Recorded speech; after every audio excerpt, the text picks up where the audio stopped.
Welcome back to the Deep Dive. Okay, today we're tackling something, well, it's huge, a really sprawling mission. Yeah, definitely ambitious. We're diving into the Guerrero family, specifically two key figures, Chavo Guerrero Sr., later known as Chavo Classic, and his son, Chavo Guerrero Jr., father and son. Two eras, one massive legacy. It's a lot because you're crossing decades, right? Chavo Sr., he's pure territory wrestling, a regional powerhouse. Then Chavo Jr., he's the whole modern wrestling story. WCW, WWE, TNA, Lucha Underground, even moving into media now. It's a really complex narrative to weave together. And the achievements alone are kind of staggering. Chavo Jr., 12 major championships, ECW title, Cruiserweight belts all over the place. Yep. But Sr.'s record, that NWA America's Heavyweight title, 15 times. 15 times. Between 79 and 80. That's just wild. It says so much about that time. It really does, and we're going to track all of it. From Sr.'s classic NWA style right through Jr.'s, let's call them creative character choices. Oh, yeah. Pepe the hobby horse. We absolutely have to talk about Pepe. We do. And the whole Kerwin White situation, too. Polarizing doesn't even begin to cover it. So the goal here for you listening is to get the full picture. We're using all the source material we've got. We'll follow the timeline, the big moments, the times they teamed up, the times they fought. And, importantly, that shared legal history. The lawsuit against WWE. Right. Which makes Chavo Jr.'s recent return in 2025 even more fascinating. So, yeah. Legacy, gold, controversy. Let's get into it. Okay, so Chavo Sr., Salvador Guerrero Lienz, born 1949, Mexico City. He's the oldest son of the legendary Gory Guerrero. The patriarch of that whole branch, older brother to Mando, Hector, and of course Eddie. Big shoes to fill from the start. Definitely. He actually started wrestling a bit later, relatively speaking, 1977 for his pro debut. Yeah, but he hit the ground running, became a real staple of the territory system. NWA, Western states. California was his main base, though, right? NWA, Hollywood wrestling, big-time wrestling. Exactly. NWA Hollywood, run by Mike LaBelle back then. That territory was his. And that's where he had probably the defining feud of his early career. Against Roddy Piper. Against Roddy Piper, yeah. Over the NWA America's Heavyweight Championship. Just brutal stuff. Let's dig into that title reign again, because 15 times in 2 years, 1979 to 1980. How does that even work? What does that tell us? Well, two big things, really. One, Chavo Sr. was obviously a massive draw. You don't swap a title that much unless people are paying to see that guy win it back. Right. He moved tickets. He absolutely did. And two, it shows how the territorial system used championships. It wasn't like today where reigns are long to build prestige. Back then, it was about driving the weekly gate. So hot-shotting the title wasn't a sign of weakness. It was the business model. Pretty much. Especially with a hot feud like him and Piper, fans would keep coming back thinking, okay, this is the week Chavo gets it back. Or Piper retains or whatever, kept the local interest high. Made him like the perpetual hero or villain, depending on the week, for that specific audience. Precisely. And he wasn't just a singles guy. The records show 11 NWA America's Tag Team Championship reigns. 11. Okay, but the crazy part is who he won them with. Right. 10 different partners for those 11 reigns. That's insane adaptability. Shows he could work with anyone. Yeah. Power guys, speed guys, technicians. Didn't matter. And naturally, family was often involved. He teamed with his dad, Gory. He teamed with his brother, Hector. So that tag success was baked into the Guerrero identity right from the start. As the 80s moved on, he didn't just stay in California, though. He went international. Yeah, he was doing tours in All Japan Pro Wrestling, worked Mid-South Wrestling. Pretty versatile. The Japan stuff was pretty significant, wasn't it? Feuding with Onita. Oh, yeah.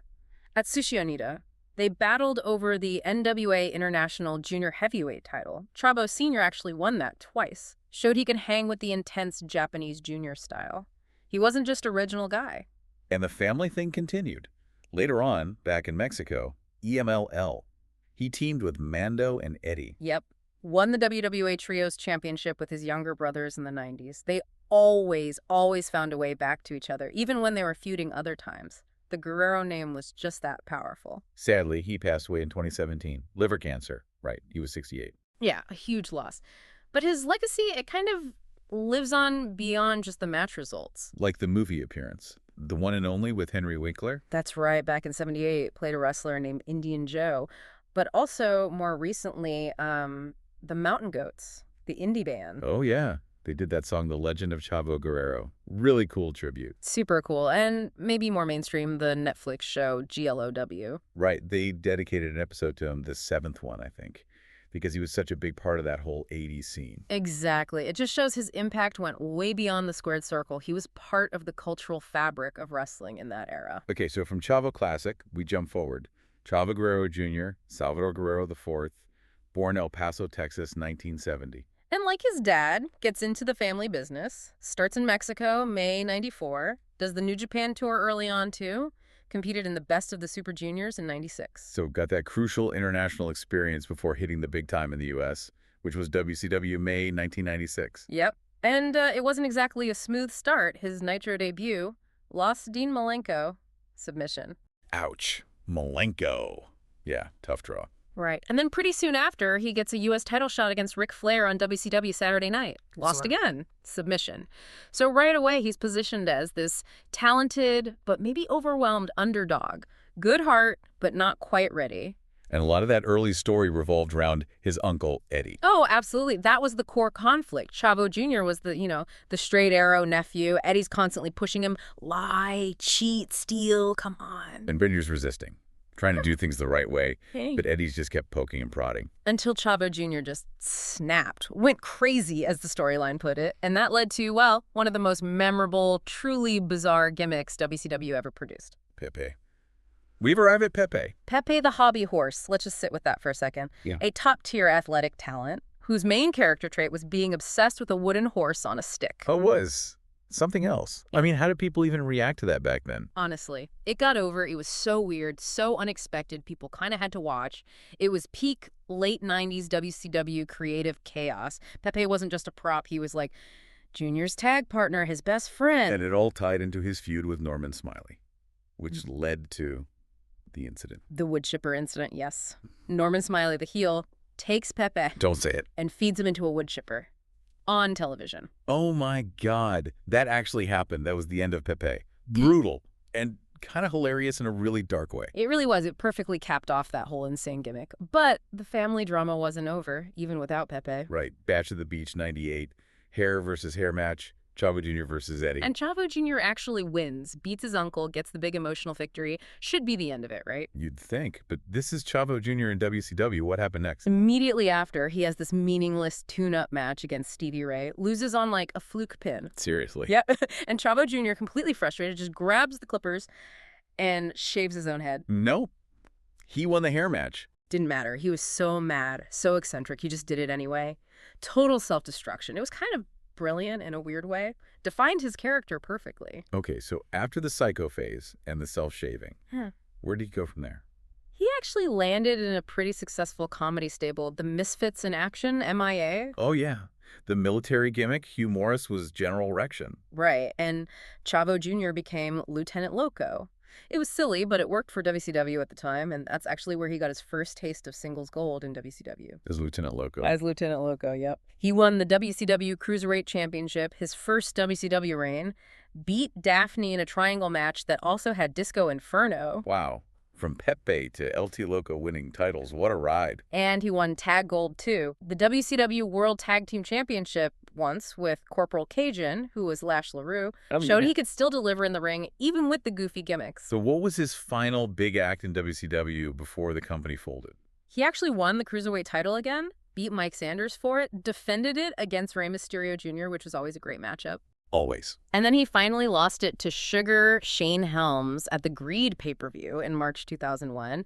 And that was basically it for Chavo Jr. in WCW. The company was bought by WWF just after that. So WCW folds, WWF buys it, and Chavo Jr.'s contract comes along with the purchase. He shows up in WWF initially as part of the alliance. Right, the whole WCW, ECW invasion angle. He was a heel, representing the outsiders. Yeah, but that fizzled out pretty quick for him. The real game changer was getting drafted to SmackDown, because that's where he reunited with Uncle Eddie. Los Guerreros. This time, no conflict. They were on the same page. Completely. Chavo Jr. fully bought into the family motto now, lie, cheat, and steal. And they were so good at it, just natural chemistry, brilliant timing. They're supposed to be heels, right? Yeah. But the crowd just loved them too much. Oh, totally. Their vignettes, the lowrider, the cheating tactics. It was so entertaining that WWE basically had no choice but to turn them face. People wanted to cheer for them even when they were bending the rules or, breaking them outright. And they backed it up in the ring, won the WWE Tag Team titles twice. That Survivor Series 2002 match stands out. Huge match. Triple threat elimination, them against Kurt Angle and Chris Benoit and Edge and Rey Mysterio. Zach doesn't even cover it. And Los Guerreros won. That really put them on top of the tag division. Won the Wrestling Observer Tag Team of the Year that year. Deservedly so. It's the Guerreros. Things eventually went south. Always seems to happen. Yeah, the sources point to jealousy. Yeah. Eddie was getting massively popular, heading towards the WWE Championship, and Chavo Jr., well, he resented it. So, January 2004, heel turn, attacks Eddie after they lose a tag title rematch, blames him for holding him back. Classic wrestling motivation. And then it gets really interesting because Chavo Sr. comes back into the picture. Chavo Classic arrives and sides with his son against his own brother. Exactly. Father and son united against Uncle Eddie. And this leads to maybe one of the weirdest cruiserweight title changes ever. Okay, lay it out. No Way Out, 2004, Chavo Jr. beats Rey Mysterio for the title. Standard enough. Right. But then, May 20th SmackDown. Triple threat match. Chavo Jr. defending against Spike Dudley and his own father, Chavo Classic. Wait, his dad was in the match? Yep. And during the chaos, Chavo Classic somehow pins Chavo Jr. accidentally, supposedly. He pinned his own son to win the title. By accident. Became the oldest WWE Cruiserweight Champion ever. Just pure Guerrero shenanigans. That is amazing. How long did that last? Not long at all, actually. Chavo Sr. got fired, less than a month later, June 2004, apparently for no-showing some house shows. So, historic reign, but very brief. And a weird ending. So, Chavo Jr. loses the title eventually, gets drafted to Raw in 2005. And this is where things take another sharp left turn. Oh, boy. Kerwin White. Kerwin White. Okay. Explain this character for people who might not remember or maybe wish they didn't. Right. So Chavo Jr. completely rejects his Hispanic heritage, says he wants to embrace the Anglo-American way, dyes his hair blonde, wears sweater vests and khakis, drives a golf cart to the ring. With a caddy, played by a very young Nick Nemeth. Dolph Ziggler. That's right. His catchphrase was, "If it's not white, it's not right." Just aggressively stereotypical middle-class conservative caricature, made derogatory comments about other wrestlers, especially Shelton Benjamin. It was designed purely to get heat through controversy. Maximum heat. And the sources say he was willing to push it even further. There's that story about his pitch to Vince McMahon. Yeah, this is wild. Chavo Jr. himself talked about this later. He pitched an idea to Vince to get the absolute most heat possible for Kerwin White. What was the pitch? He wanted to come out dressed as a member of the Ku Klux Klan on WWE television. Wow. Seriously, that's incredibly extreme. What was his reasoning? He said he wanted people to genuinely hate him, to yell, "We hate you" at him in public. He saw that level of pure hatred as the ultimate sign of success for a heel character. He understood that controversy, however dangerous, equals attention in wrestling. Did Vince go for it? Thankfully, no. According to Chavo Jr., Vince rejected it, said it was too risque, a little too racist for a network. Okay, well, good call there. But the fact that it was even pitched tells you a lot about the mindset sometimes. Just how far someone might be willing to go for heat. Definitely. An intense commitment to the gimmick, maybe to a fault. So the Kerwin White experiment, as controversial as it was, it didn't actually last that long. It was cut short by something far more serious. Yeah. Real-life tragedy completely changed everything. November 13th, 2005. The death of Eddie Guerrero. And the sources confirmed Chavo Jr. was actually the one who found him. He was. They were at the same hotel in Minneapolis. Security alerted Chavo Jr., and he was the one who went into Eddie's room. He was obviously devastated. Appeared at the press conference later with Vince. Just a horrific situation. And the Kerwin White character, gone immediately, right? Instantly dropped. Couldn't continue with that after what happened. Chavo Jr. came back as himself, wrestling under his own name, and turned face, channeling all that emotion. He had that really memorable tribute match on SmackDown against JBL. Yeah, that was powerful. Used all of Eddie's signature spots, the Three Amigos, the Frog Splash. And the finish. The chair spot. The ultimate Eddie move. Tossed the chair to JBL, dropped down like he'd been hit, got JBL disqualified. It was perfect. Playing possum, honoring Eddie, not just with the moves, but with that Guerrero cunning. Fans really connected with that. But the face run didn't last forever. The bitterness, maybe the pressure, it came back. It did. Heel turn at the Great American Bash 2006. Cost Rey Mysterio the World Heavyweight Championship. Just blasted him with a steel chair. Oof. Turning on Rey, Eddie's best friend. That's cold. Deeply personal feud. Chavo Jr. accused Rey of basically leeching off the Guerrero name after Eddie died. It got nasty. And then Vicky Guerrero got involved. Eddie's widow. Yeah, she sided with Chavo Jr., became his manager, even hit Ray with a chair herself, really amplified the family betrayal aspect. How did that feud end? It culminated in an I Quit match. Chavo Jr. won by targeting Ray's knee, injuring him in the storyline. Pretty brutal finish to a very personal rivalry. Even as a heel, though, he kept finding ways to win gold. Back to the Cruiserweight division. Yep. No Way Out 2007, won a Cruiserweight Open, pinned Jimmy Wang Yang. That was his fourth WWE Cruiserweight title reign. Who did he lose it to eventually? Hornswoggle. Hornswoggle. Yep, in another Cruiserweight Open. Yeah, that happened. Okay, then. Around this time, though, 2007, he also faced a setback outside the ring. Right. He got suspended for violating the WWE wellness policy, had to take time off. Do the sources specify what for? They do. It lists somatropin, nandrolone, and inatrazole, received between April 2005 and May 2006. So growth hormone, an anabolic steroid, and an anti-estrogen. That period, 2005-2006, was right in that intense post-Eddie time frame leading into the heel turn. Exactly. It just underlines the physical pressures these guys were under, the demands to maintain a certain physique, to perform at that level constantly.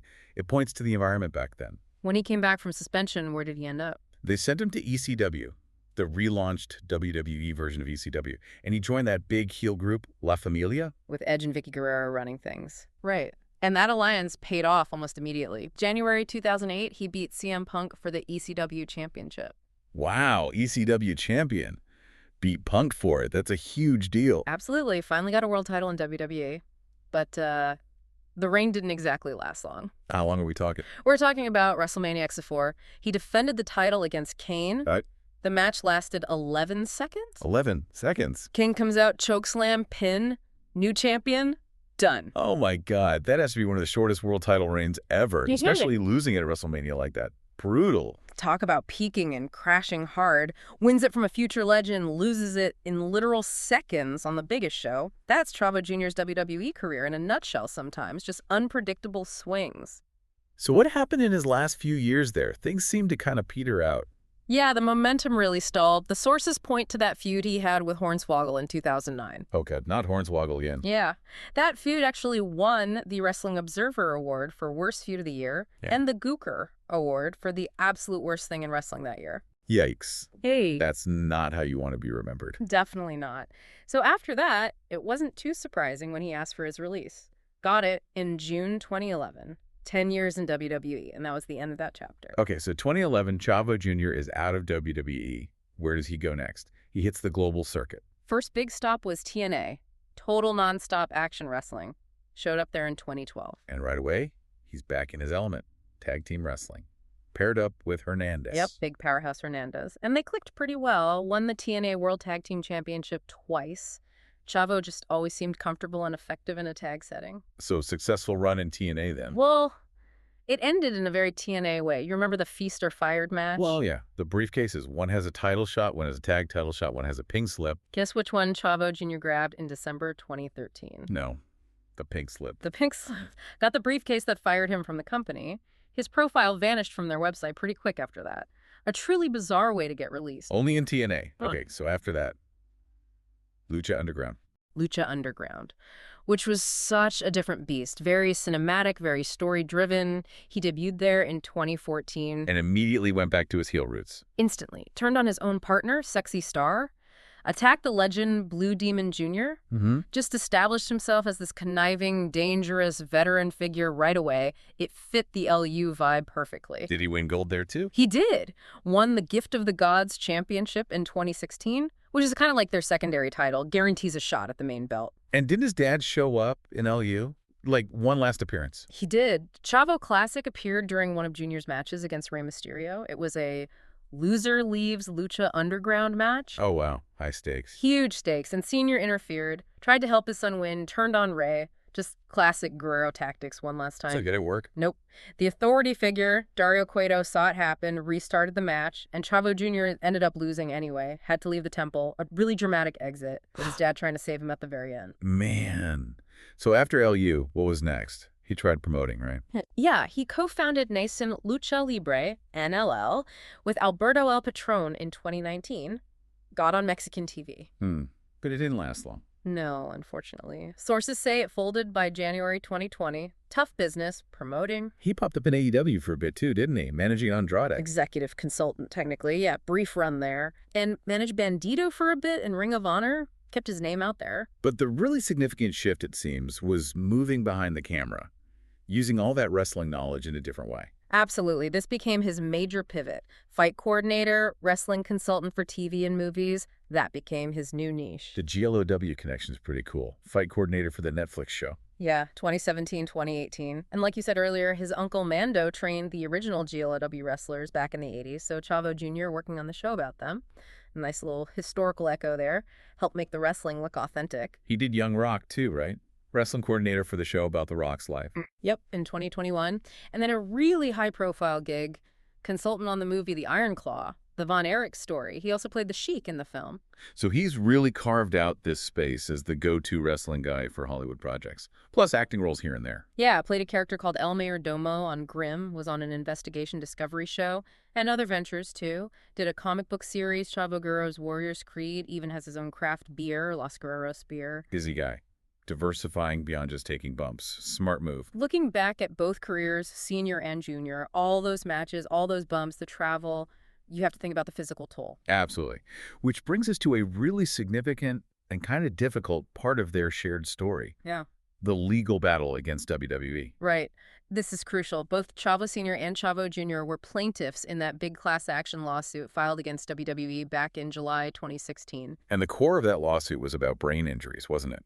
Alleging WWE concealed the risks of things like CTE. Exactly. Traumatic brain injuries, the long-term effects. It was a major challenge to the company, involving dozens of former wrestlers. And having both father and son involved, that really highlights the generational aspect of the physical sacrifice in this business. Definitely. Filed while Junior was active post-WWE and while Senior was still alive, put them shoulder to shoulder legally, confronting the potential costs of their careers. What was the outcome of the lawsuit? Ultimately, it was dismissed by a federal judge in September 2018. Didn't go forward. But the fact that they were a part of it, their names are tied to that fight for wrestler welfare. That's part of their legacy now. Which makes the latest chapter really, really interesting. Because despite that history, despite the lawsuit, Chavo Jr. came back to WWE in 2025. Yeah, that's the big twist, isn't it?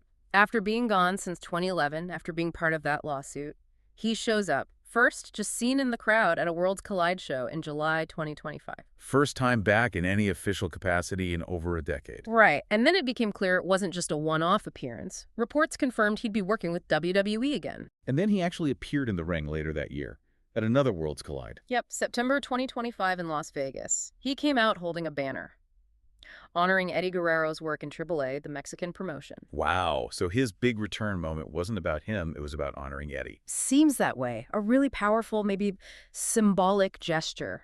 Yeah. Coming back to the company where he had so many ups and downs, where his family achieved so much, and using that platform to highlight his uncle's legacy suggests some kind of reconciliation, maybe? It's complex. Definitely complex. Yeah. So let's just quickly recap the hardware they collected between them. It's a mountain of titles. It really is. Junior ECW title, 6 Cruiserweight reigns across WWE and WCW, those 2 WWE tag titles with Eddie, 2 TNA tag titles with Hernandez, the LU gift of the gods. And Sr., the foundational stuff. 15 NWA America's Heavyweight reigns, 11 NWA America's Tag reigns, 2 NWA World Junior Heavyweight titles, and that one, memorable WWE Cruiserweight run. It just shows incredible range across different styles, different eras, different types of promotions. And different types of characters, too.